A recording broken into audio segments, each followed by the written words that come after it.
0.1 এর বর্গমূল কত? এটা কিন্তু খুব সহজ। অনেকেই অনেকেই স্টুডেন্ট দেখো এটা অ্যান্সার দেবে, হবে না। 0.1 এর বর্গমূলটা একদম সহজ। এই দেখো এখানে আমি লিখলাম 0.1 এর বর্গমূল করব, তাহলে কি করতে হয়? জোড়ায় জোড়ায় সংখ্যাটা লিখতে হয়। এখানে জোড়ায় কিভাবে লিখবো বলো তো? এই দশমিকের পরে একটা শূন্য দেবো, মানে কোনো পরিবর্তন হয়নি।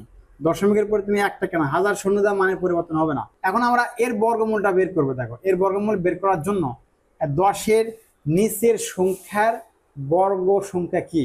10-এর নিচের সংখ্যা বর্গ সংখ্যা 9। যদি 9ও না হতো, যদি আমার 8-এর নিচের সংখ্যা বড় কি?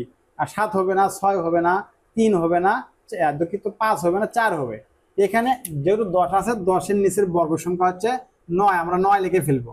9 লিখে ফেলার পর দেখো এই যে এই 9-এর বর্গমূলটা কি?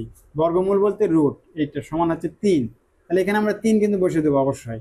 তাহলে বর্গমূল 3 পেলাম। এখন আমরা 10 থেকে 9 বিয়োগ করে দেবো, 9 বিয়োগ করলে রেজাল্ট আসবে 1। এখন কি করবো দেখো, এখানে যে 3 পেলাম, এই 3-কে 2 দ্বারা গুণ করব। মানে এখানে যে সংখ্যায় পাই তাকে 2 দ্বারা গুণ করবো। একে 2 দ্বারা গুণ করলে এরকম দেখো 3 গুণন 2 আসবে 6। এখানে 6 বসে দিলাম। 6 বসে দেওয়ার পর এখন দেখো এই যে এটা কিন্তু বড় হয়ে গেল আর এটা কিন্তু ছোট হয়ে গেল। এখন কি করা যায় দেখো, হ্যাঁ এইটা বড় হওয়ার কারণে তো 6 মে যাবে না, কিন্তু দশমিক নেওয়া তখন আবার শূন্য কাটতে হবে। যে একটা শূন্য কাটা যাবে না, এখানে 2টা শূন্য কাটতে হবে। 2টা শূন্য কাটতে হবে। কি কারণে একটা কাটা যাবে না আমি বলতেছি দেখো, এখানে এত পয়েন্ট এত আছে, তাহলে এখানে জোড়ায় জোড়ায় ছিল, এরকম ছিল, এরকম ছিল, এরকম ছিল, কিন্তু এই সুবিধার্থেও অতটুকু শূন্য দেওয়ার দরকার নাই। তাই এখানে আমরা এই জোড়া কেটে ফেললাম।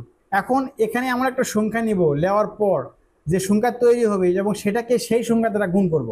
যদি আমরা দেখো এই 6 আছে, এখানে 2 নেই, তাহলে এই যে তৈরি হলো কত সংখ্যাটা 62, 62কে 2 দ্বারা গুণ করি তাহলে কিন্তু 100-র উপর চলে যাচ্ছে। তাহলে এটা কিন্তু অনেক হচ্ছে, এটা কিন্তু অনেক হচ্ছে, 124 হবে না। এমন একটা সংখ্যা নিতে হবে এবং সেই সংখ্যা দ্বারা গুণ করার পর হয় 100 হবে অথবা 100-র নিচে থাকবে। এখানে 1 নিতে হবে। তাহলে 1 নেওয়ার পর হলো কত? 61। 61কে তুমি 1 দ্বারা গুণ করে দেখো, ওই 61 হবে, তাহলে 100-র নিচে কিন্তু থাকবে। আর এখানে যে 1 নিলাম, ওই 1টা কিন্তু ভাগ হলেও নিতে হবে 1। এখন গুণ করে দেখো, এখানে কিন্তু 2টা ঘরে উল্লেখ আছে, অর্থাৎ দশমিকের পর 2টা ডিজিট আছে। তাই তুমি 2 ডিজিটের পর আর 3য় ডিজিটে যাবা না। এখানে কিন্তু দেখো বেড়াচ্ছে কত? 31।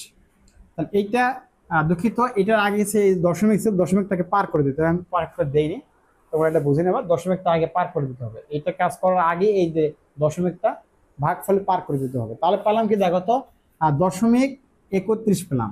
0.31 কিন্তু ঘর নম্বরে আছে, এটাই সঠিক অ্যান্সার। এখন আমরা এই 2 ঘরও বের করবো না। এখানে দেখো বলা আছে দশমিকের পর 3 আছে, দশমিকের পর 2 আছে, এটা তো হবে না। তাহলে প্রথমেই দেখো দশমিকের পর 3 পাচ্লাম, আমরা এই ঘরের দরকারই নেই। দশমিকের পর আমরা 3 পাচ্লাম, এটা বুঝবো যে অ্যান্সার এটাই হবে। পুরোটা অঙ্কে বের করার দরকার নাই, কারণ তোমার এমসিকিউ টাইপের অঙ্ক, সঠিকটা বের করতে পারলেই হবে।